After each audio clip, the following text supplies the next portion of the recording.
depuis de nombreuses années, la société civile se mobilise à différentes places dans le monde pour justement alerter sur cette urgence de la crise de l'eau, de l'accès à l'assainissement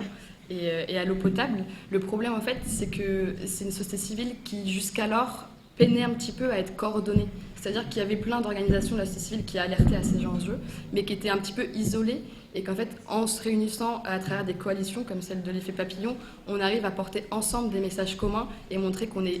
mobilisé pas seulement à une échelle locale, régionale ou supranationale, mais internationale, et qu'on porte les mêmes recommandations, même si on néglige pas du tout le fait qu'il y a d'énormes disparités en fonction des régions dans le monde et que les chiffres sont pas du tout les mêmes, comme le mentionnait Marie, en fonction des besoins, en fonction des indicateurs, en fonction des différents enjeux et des différents enjeux connexes aussi. Mais du coup, c'est en se réunissant qu'on arrive à faire entendre notre voix. Et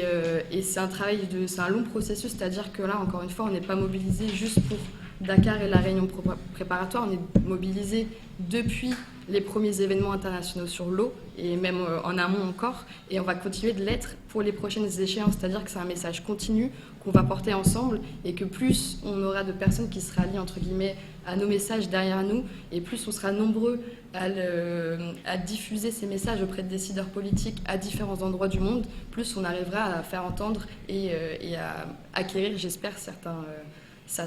et à ce que certaines recommandations soient effectivement mises